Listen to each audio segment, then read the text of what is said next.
For more than 4 decades, one of Australia's most prolific serial killers, Peter Dupas, preyed on the women of Victoria. He's driven by dark demons and compulsions we can't even imagine. This guy is pure evil. His eyes, his demeanour, the way he planned it all. By 2010, 3 innocent women lay dead at his hands in the most macabre killings the country had ever seen. She had been stabbed multiple times. She was semi-naked. Developing sadistic rituals that would stun the nation. It's the first murder I'd attended and was something I hadn't seen before, there being post-mortem mutilations. But for years he would evade the necessary justice for his crimes. He can rot in hell, that's all I want to say. Only to be finally brought down in one of Australia's most sensational trials, involving a jailhouse confession and $1 million reward, making this a crime that shook Australia.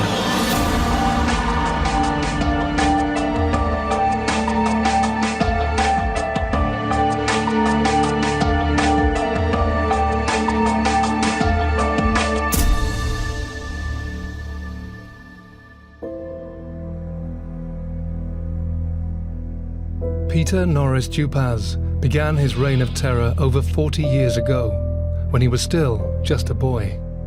Dupas first came to police attention as a 15-year-old, where he attacked his neighbour. Attempting to stab his victim with a kitchen knife, this terrifying method would become a chilling part of his sexual attacks for many years to come, culminating in 3 innocent women meeting a horrific fate. You are a psychopath driven by the hatred of women. When 28-year-old Nikki Patterson failed to meet her friend one evening, nobody could have predicted the horror that was to unfold. The original job had been called in as a suicide by a girlfriend of Nikki Patterson who turned up to go out for dinner with Nikki. So it had been called in as a suicide, but when the van crew attended and also the local detectives, it became very evident to them that it wasn't a suicide and that Nikki had been murdered and also mutilated. Police sealed off Harper Street just after 7 o'clock last night when a friend of Nicole Amanda Patterson found her body slumped inside the Northcote house.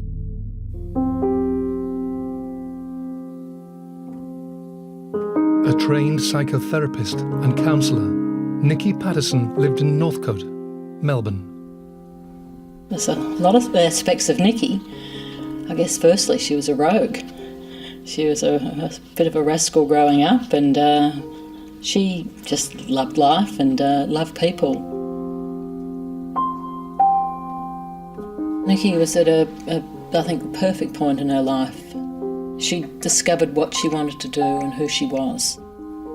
Prior to that, I think she was trying a number of aspects and found exactly where she wanted to head. Nikki was keen to choose a career that involved helping other people. She then joined Ardoc Youth Foundation, which was making sure that underprivileged children received an education. And part of that was housing and, if necessary, and clothing and food.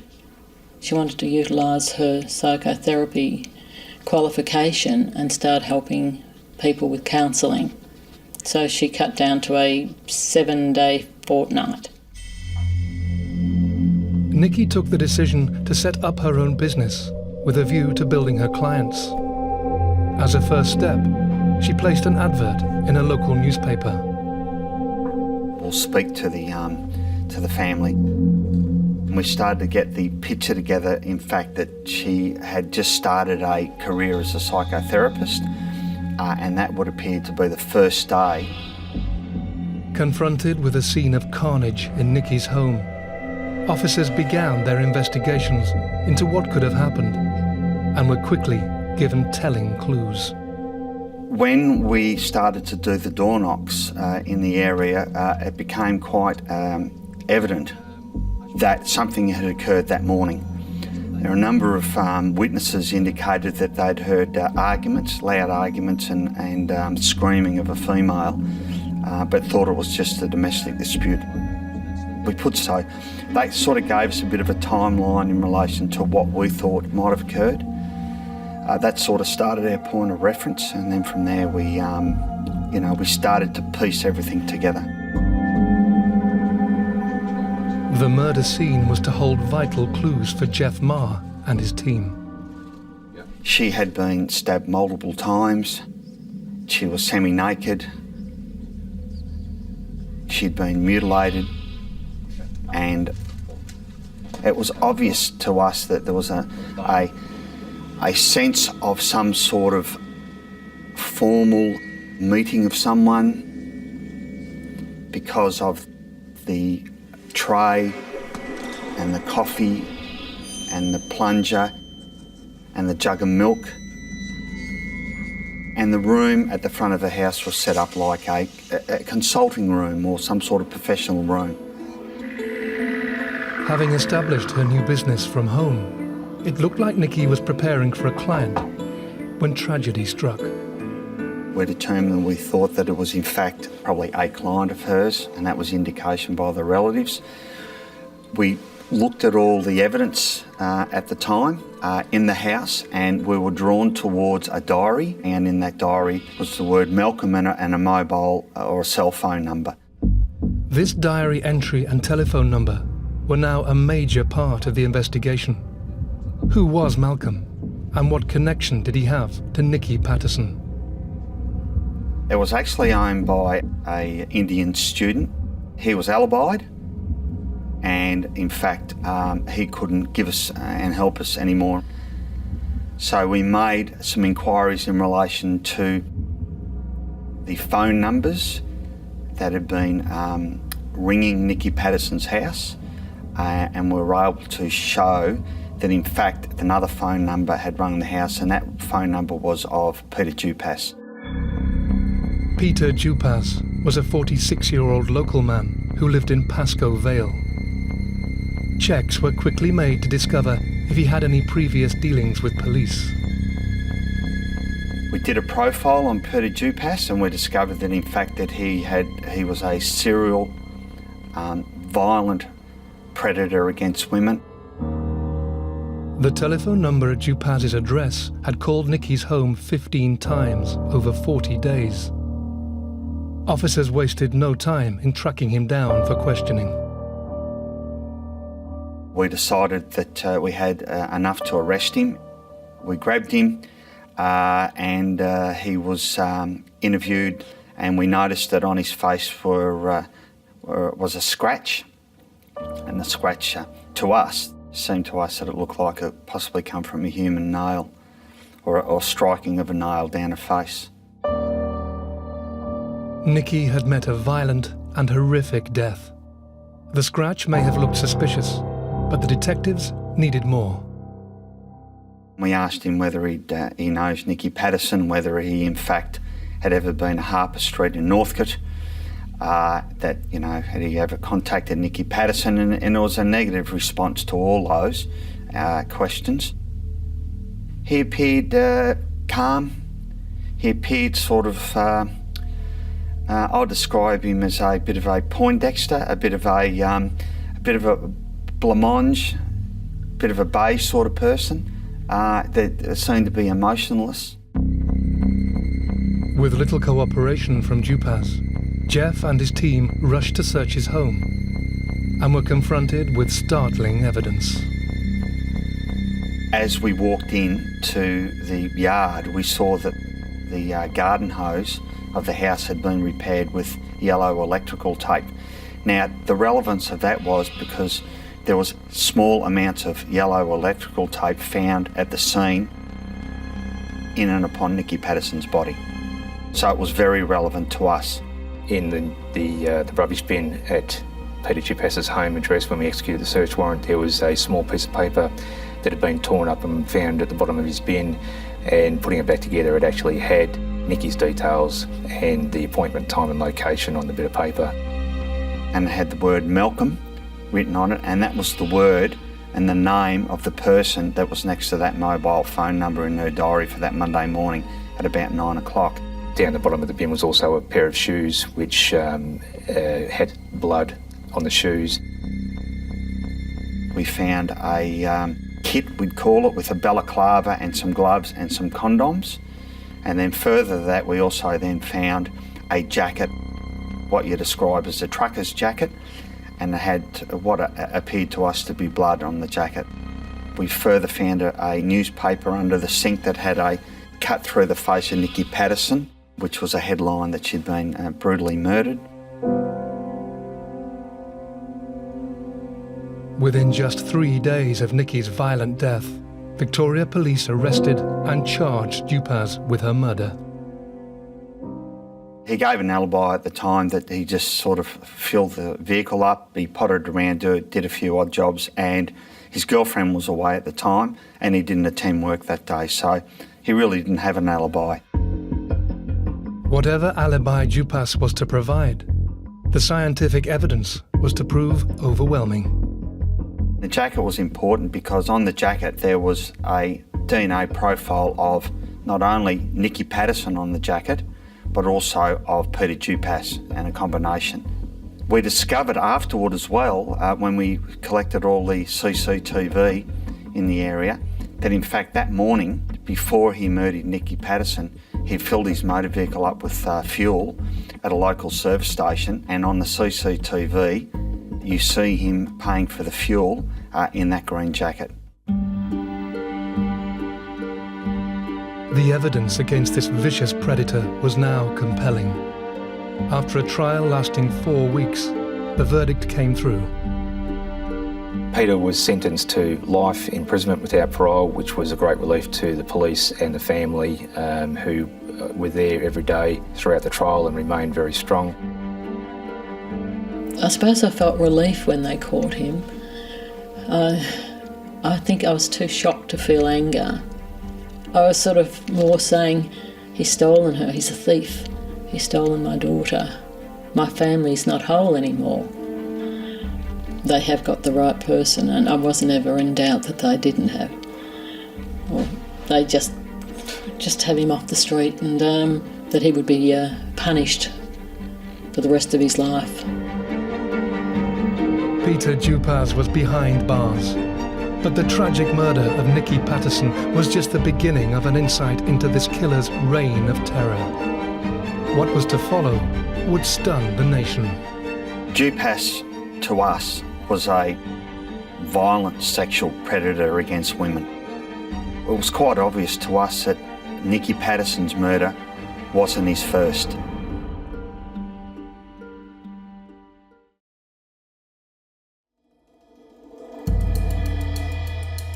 Nikki Patterson has met a brutal and violent death in her home at the hands of sadistic murderer Peter Norris Dupas. Having been stabbed 27 times, the killer removed her breasts in an act of utter barbarity. In being handed a life sentence, the nation was to learn the chilling history of this remorseless murderer.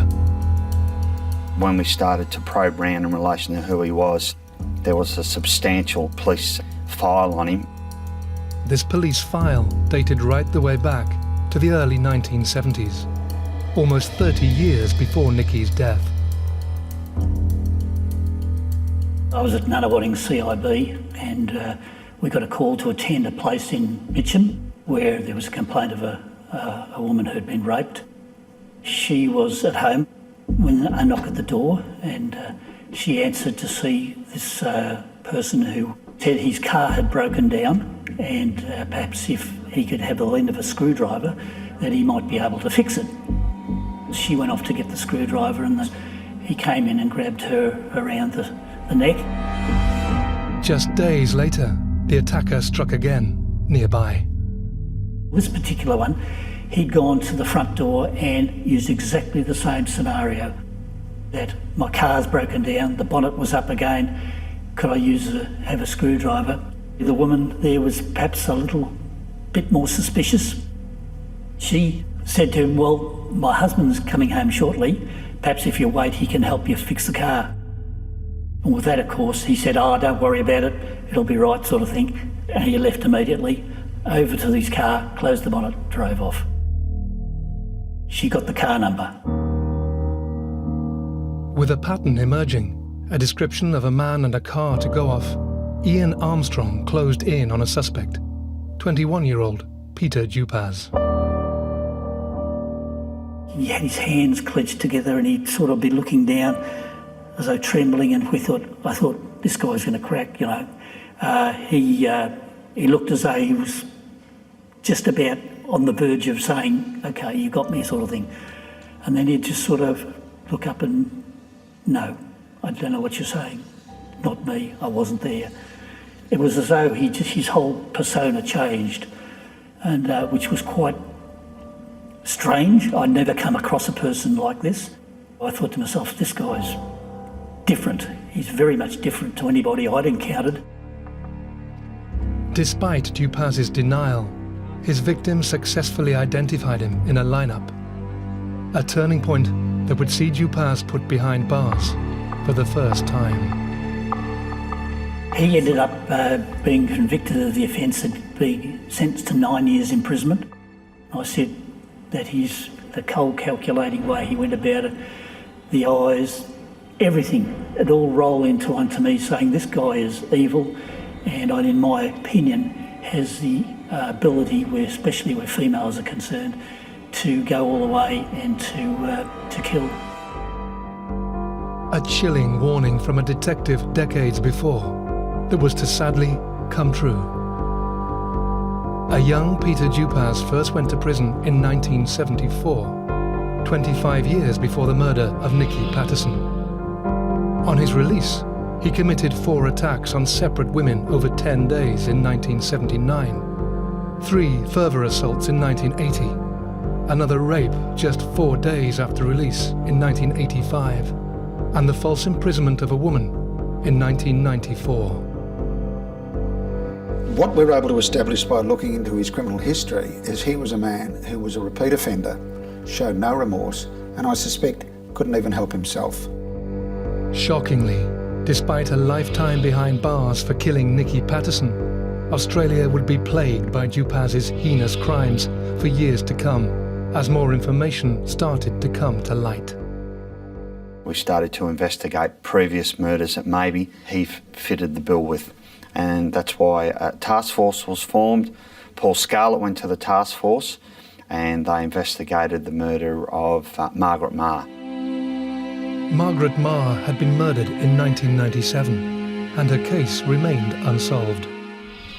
Homicide detectives are investigating the discovery of a woman's body in Somerton. Margaret lived in the Campbellfield area and was well known for plying her trade as a prostitute. She was described as a fairly harmless woman who was only working enough for the purpose of being able to supply a drug addiction. She was well liked in the area, being that she was just a softly spoken, very quiet lady, and would often be seen at the shopping centre just walking around the shops, selecting items off the shelf and then putting them back. I think that was Margaret's way of just some degree of normalcy in her life, and then from there she would go out and continue to work. 40-year-old Margaret Mah's life took a turn for the worse as she entered her adult years. Margaret came from a very successful family, a very close-knit family. Margaret was certainly a character as a teenager, and in her later years started to run into a little bit of bad luck, mainly because of the people she was associating with at the time. Margaret worked the streets to feed her drug addiction, and in 1997, tragedy struck. Margaret's body was located in Somerton at about 6:30 in the morning by a man and his wife who were collecting cans to raise funds for a charity, I believe. And he saw the pile of computer components and boxes lying in that area and lifted one of them and found Margaret's body underneath. Margaret had been choked to death, mutilated, and had one of her breasts removed. But despite many police hours, the investigation into her horrific murder ran cold.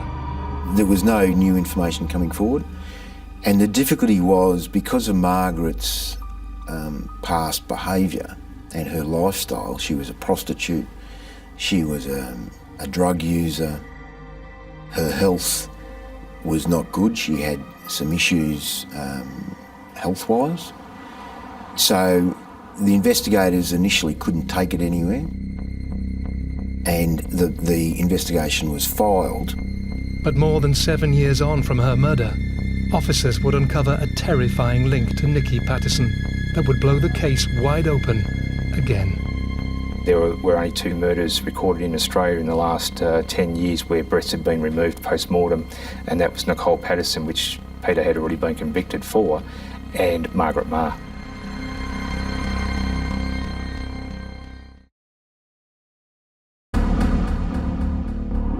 The brutal murder of Margaret Mah in October 1997 devastated her family and puzzled the police.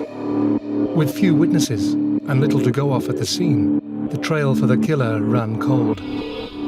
Yet years later, with the violent death of another woman, Nikki Patterson, officers would find themselves back on the hunt for Margaret's killer after a chilling discovery that linked both women. The injuries sustained to her were very similar to Nikki. In fact, so similar, when we started to review that investigation, we went to the Homicide Monitoring Unit in Canberra, and I gave them parameters of searching murders nationally, and I think the figures were up around the 2 in 10,000 murders nationally that had similar wounds inflicted. The 2 in 10,000 were Nikki and Margaret. This bizarre mutilation had only happened to these 2 women. It was so rare, it led only to one man, Peter Dupas. But detectives needed to build the case further. When Margaret's body was located, there were a number of boxes and computer components that were tipped on top of the body. So obviously a lot of that was re-examined, and there was also a female's glove located nearby, and that was tested back in 1997 with the technology that was available then, and we had that glove retested in 2001, and at that time the scientists lifted DNA from inside one of the finger holes of the glove. This DNA was a massive breakthrough and matched with their prime suspect, Dupas. The chances of it belonging to anyone else were 1 in 450,000. We used the DNA evidence and similar fact evidence to complete a brief of evidence against Peter Dupas. Our argument was that the person that did this was one and the same person as the person that had murdered Nikki Patterson, because we said he had a signature, that is the removal of the breast, or breasts in the case of Nikki Patterson. You need an unusual feature or an underlying methodology or practice, and we had that. The argument against Dupas appeared to be mounting, but in opening the case once more, it also reopened wounds for Nikki Patterson's family.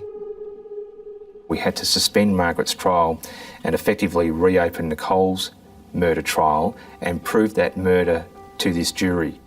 It was extremely hard, the Margaret Mah trial. During the trial for Nikki, I was in too much shock, and I sat out on a lot of the parts that were going to be too hard. But this time I sat there and made most of it. There was one instance where they showed video of Nikki in her lounge room, and when they panned around onto her face and her eyes were open, I just walked straight out. You know, it was pretty horrific. The eventual trial for the murder of Margaret Mah was heard 7 years after her death. Despite the evidence against him, Dupas still mounted a defence. The defence mentioned that breast mutilation or genital mutilation was a common event during the Vietnam War and with Jack the Ripper. So their defence was that it was not an unusual event and shouldn't be considered as a unique set of circumstances here in Australia.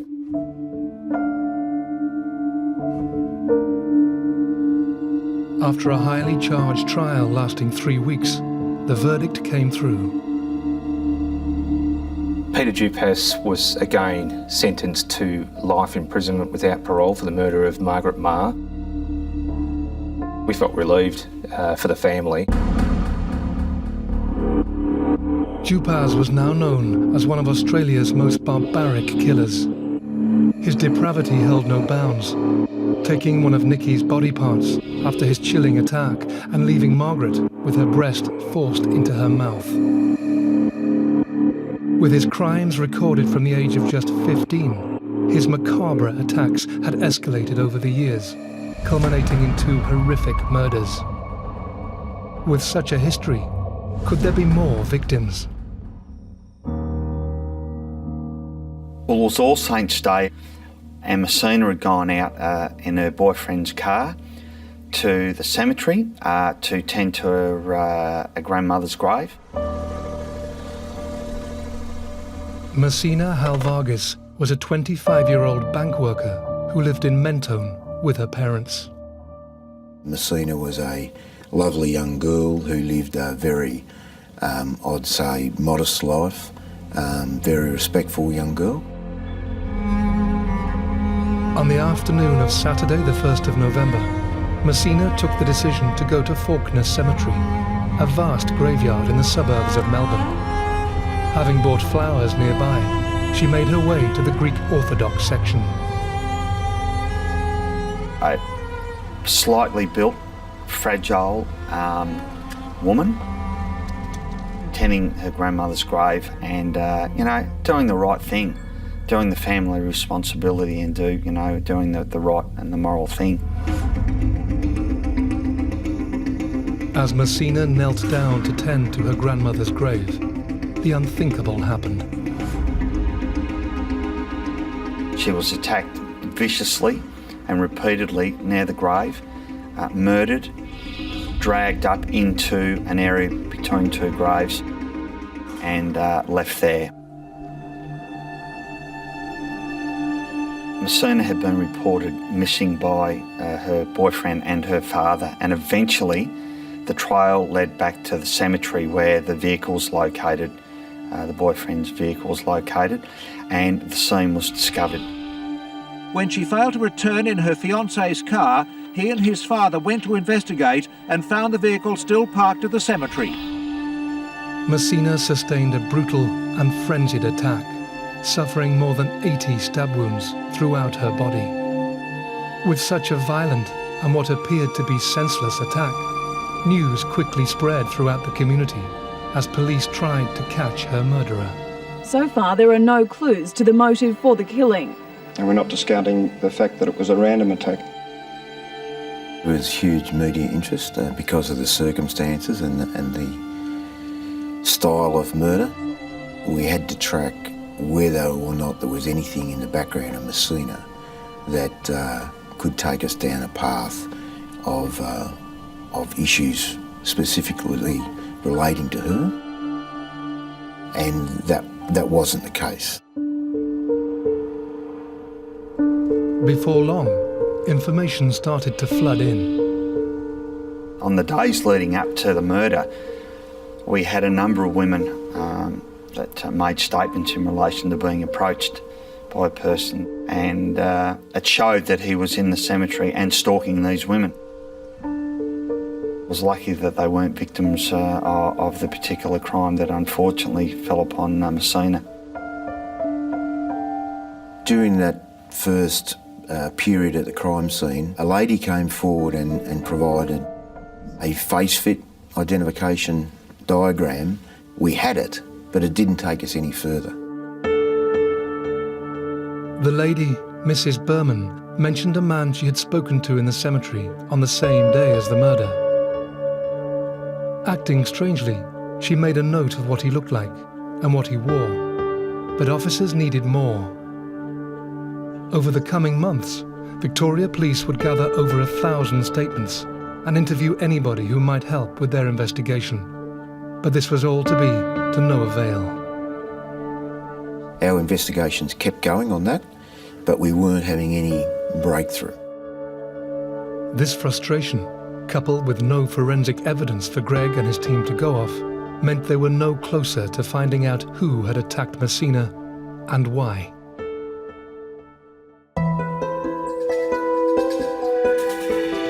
Seven years on from Massina's murder, Paul Scarlett and his colleagues had just put the killer of Margaret Mah behind bars.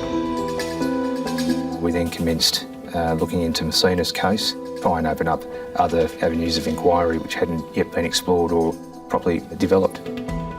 There were hundreds of information reports created by people trying to assist police. Many exhibits were taken from the Faulkner Cemetery: cigarette butts, tyre impressions, prints, samples, witnesses being spoken to, recanvassed, door knocks conducted, media releases. The hunt for Massina's killer was once again a major focus for Victoria Police, with the government even stepping in with one of the highest rewards ever offered in the country. In February 2005, the Victorian government released a $1 million reward for any information leading to the capture and conviction of the person or persons responsible for the murder. This massive financial commitment was pushed with the determination of Massina's family, especially her father, George. Originally there was a $50,000 reward offered in the case of her murder, but George turned himself into a one-man lobby group, and he went to the government and he got $100,000 and finally, ultimately, $1 million. With the case now firmly back in the public conscience, the investigation was to take a surprising turn. There was a turning point when the reward money was released as a result of a couple of witnesses coming forward. That and also making contact with a man called Andrew Fraser. Andrew Fraser was the underworld's lawyer of choice for many years. He was a hard man for hard jobs. Andrew Fraser, who was a disgraced lawyer at the time, doing time for drug trafficking, and he had in fact done time with and being in prison with Peter Dupas. Andrew Fraser was on my list of people to contact, and I left him till last because I really didn't think I'd get any joy. But to my surprise, when I did contact him, he said, "You better come and see me."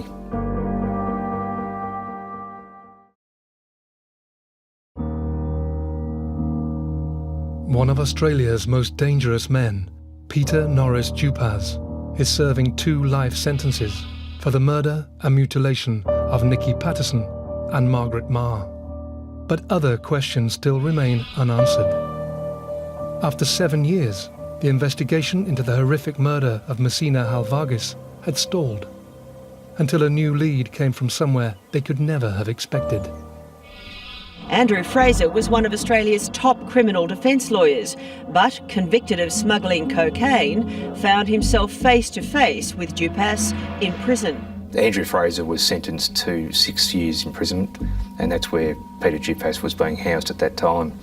Andrew made contact with Peter, particularly Peter, because he was the one that he feared the most, and he wanted to have Peter on side. Fraser obviously had something to say. Could he provide the missing link officers had been searching for? I left Melbourne that night and spoke to Andrew Fraser in person at the prison the very next morning. Paul Scarlett could never have imagined what was to follow. Andrew alleges that there was one occasion when he and Peter were walking around the garden area of the prison, and a prisoner from another area approached the cyclone fence and yelled obscenities to Peter, saying, "You killed my cousin Massina." And Peter's responded in a rather colourful way, and then turned around to Fraser and said, "How does that so-and-so know what I've done?" When they were in the garden working, and Fraser has allegedly dug up a knife or a shiv, in the garden area and shown it to Peter, and Peter has held the knife in his hands, almost balanced the knife in his hands and mentioned the word Massina, or the name Massina, on a couple of occasions, and has then got rid of the knife. In one particular meeting that Andrew Fraser had with Peter, he was discussing the prosecution case, or the brief that I had served on him in jail for the murder of Margaret Mah. And Fraser argued with Dupas about the DNA that police had found inside the glove, and Fraser said, "You told me there was no DNA left at the scene." And they then got onto the discussion about Massina Halvagas' crime scene, and Dupas responded by saying, "I left no DNA at that scene." Andrew Fraser was providing the police with explosive information, and more was to come.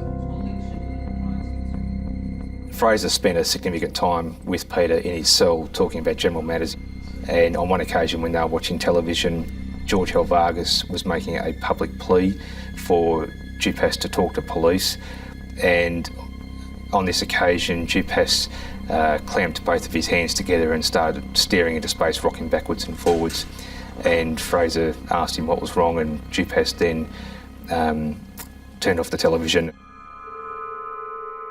He actually mimed the murder, showing himself creeping up on somebody and stabbing them in a way that only the police would know was actually right. This flood of new information could have been the turning point officers desperately needed. It had been 8 years since Massina's death and had cost thousands of man-hours. Now they were potentially one step closer to connecting Dupas to the murder. I was absolutely relieved to get that information from Andrew Fraser, and I knew that that's all we needed to go to court. We had enough. But the offer of this priceless information came with a condition. Andrew agreed to give this information as evidence in court only on the condition that he was released from prison. I did what's called a petition of mercy to the state government to try and get Andrew Fraser out of prison so that I could commence the trial for Massina Halvagas. It took Scarlett over a year to get Fraser out of prison. But once he was a free man, it was time to go to court. Andrew Fraser was released from prison at about 5:30 one particular morning, and by 10 o'clock that morning I was charging Dupas with murder.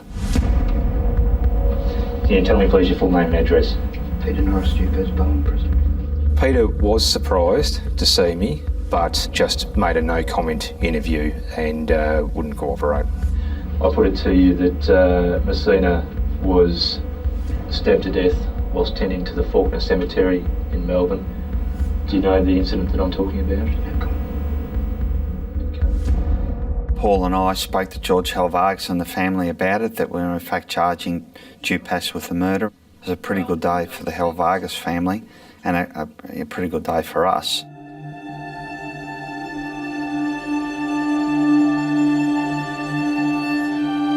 One of the most highly anticipated trials in Australian criminal history was to get underway at the Supreme Court in Melbourne, and Andrew Fraser was to be one of the key witnesses. I did everything I could to corroborate the information that Andrew Fraser gave to me through prison records of including prisoner movement, and I was able to do that to a degree, but the pantomime, obviously I'm never going to be able to prove that to a court. In July 2007, a packed court heard the evidence presented by Andrew Fraser as he acted out what Dupas had done in prison, or the pantomime. Other crucial witnesses also took to the stand. Mrs. Berman made a photo fit.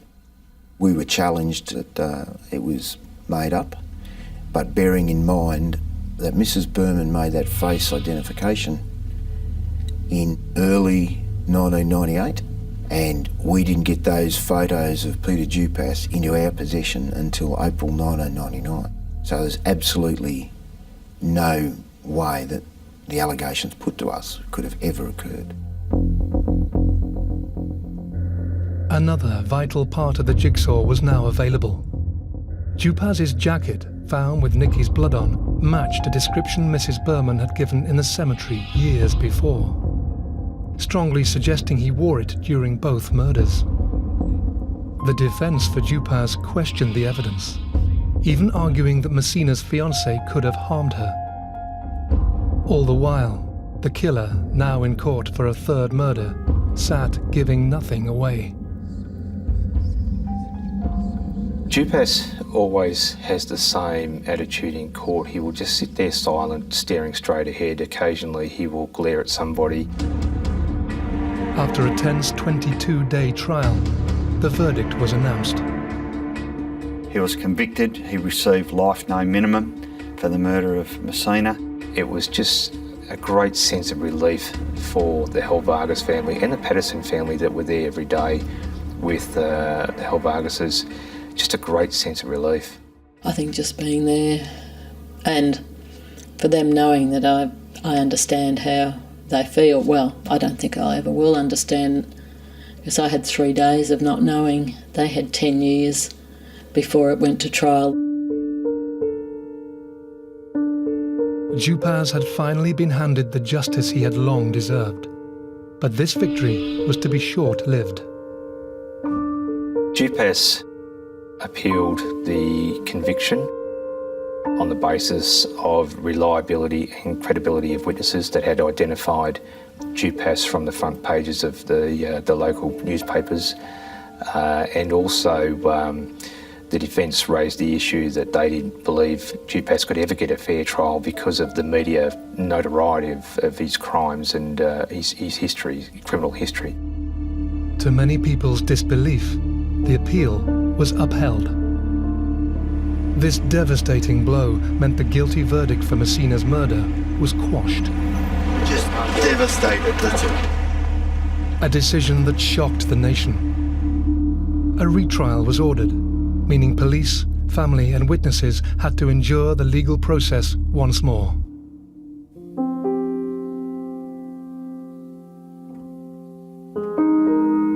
With the first Massina Halvagas trial, I was not involved in the prosecution of that. But essentially, in the second prosecution, we relied on the same evidence, in the main.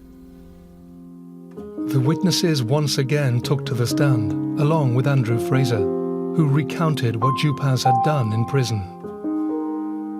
He's jumped up and gone like that, pointing at the wall, and I'm sitting here, so he's turned around, and then he indicated himself, and then he started the flailing motion as if stabbing somebody. The retrial lasted 26 days. He was convicted again, and he appealed. That appeal was knocked back. Dupas will now spend the rest of his days in jail, where he belongs. Family were very much looking forward to spending their Christmas together for the first time since Massina's tragic death, with this issue now behind them. Andrew Fraser has now received some of the $1 million reward. Quite frankly, he deserves it because the Director of Public Prosecution said that without him, there would have been no trial and therefore no conviction. The infamous reign of terror by Peter Dupas has spanned 4 decades, cost thousands of police hours and much heartache for victims and their families. He will spend the rest of his life behind bars. The judge said the question remained of how did Dupas come to be how he is. His actions were not explained by mental illness, drugs, childhood or other trauma, but driven by a deep-seated hatred of women. But despite some closure for Nikki, Margaret and Massina's families, it isn't the end. We believe he's suspect in a number of other murders going back to the early 80s. Helen McMahon at the Rye Back Beach in the 80s was murdered, and we believe he's a person of interest in that.